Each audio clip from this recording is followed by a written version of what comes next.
Hello everyone and welcome back to my channel. Now I know, I've been away for a little minute. I put a video out last week which was a review which I did before Christmas. It's now past Christmas. I was away doing pantomime. If you're in the UK, you know exactly what that is. If you're not in the UK, it's about 2-hour fever dream on stage. Yes, so I was very, very busy with that. I managed to do lots of reading, but I just did not have any time for filming or anything like that. I was just constantly in the theatre. But now I am back, I'm at home, things have settled back down, and I'm back to reviewing things. So now I've got to trawl through my memory and remember what I was reading just before Christmas and try and remember the reviews of them. I've looked back over some of my written reviews that I've done and had a little look at them, because today I am reviewing Wrath of Empire by McClellan. Now this is the second book in the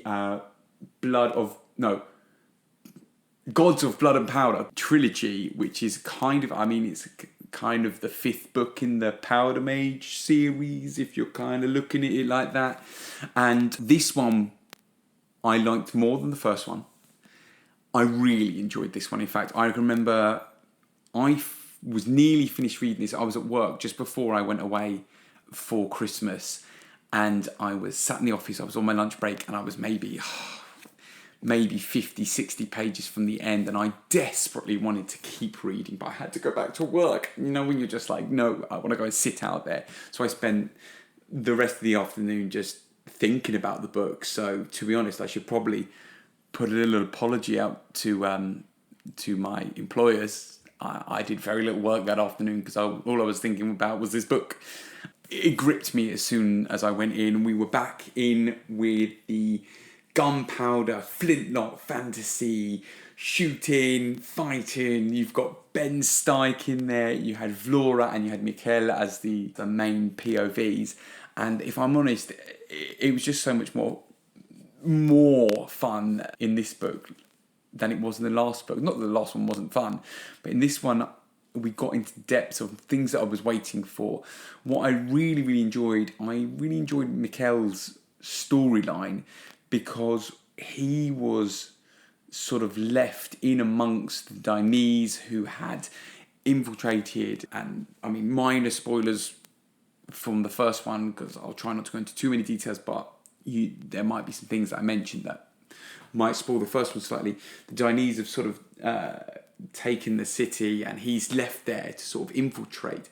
And what was really good is we got to know a lot of the Dainese. We got to see how their culture works and meet people from the Dainese. Who knows what fancy names are. So we got to know them a bit. They weren't just this faceless other monster, because I think a story like this has that danger. We're so used to reading these sort of historical fictions sometimes, especially if they're sort of older books, they can have that sort of imperialistic viewpoint. So it was us and the other, us and the barbarians, us and the lesser people, the savages, that kind of thing. It can sometimes come across like that, whereas this does a really good example of we get to see the inner workings of these people, so they're not so other for us as the reader. And actually that's the journey that Mikkel is going on. He finds friends and things like that, so it's less other, and it's more, they're just like us. And actually we also see their viewpoint is the sort of people from their point of view, that we are the savages or the barbarians, and they see us as these sort of other people. So it's an interesting viewpoint of that. Again, we got to see more characterization of Ben Stike being this just brute force, and just like getting to see his inner conflict of this old mad lancer, just young man would just go in and trash whatever enemy. He felt invincible. He's battling with, in youth he was invincible, but he's in old age, he's not as invincible anymore. He's also got people who depend on him more, and he's struggling with that leadership and stepping into that role. So it's really interesting to watch that happen. And then finally you've got Vlora, and she gets some really cool moments in this, again challenging her leadership. she just gets some epic moments. I'm not going to spoil them because they are truly epic.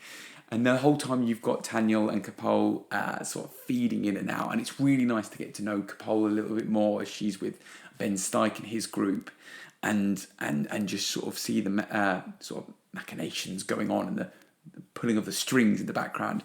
It's fast paced. It's really, really fun, as all of Brian McClellan's other books have been. It kept me on the edge of my seat, and I literally went from this one straight into the third one. I have already finished the third one. I'm on to my next series by this point, but I will get this review out and get straight onto the third one because they were really good. And this one for me was a 5-star. I really, really enjoyed it. And if they carry it off, no spoilers, it gets carried off pretty well.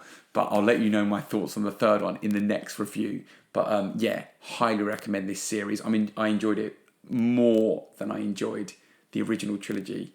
And that's saying something because the original trilogy was great. But yeah, thanks for listening. I will see you again in the next review very, very soon. If you're enjoying it, give us a like, give us a follow, give us a subscribe. It'd be lovely to hear your thoughts. So jump down in the comments as well. But thanks. Bye.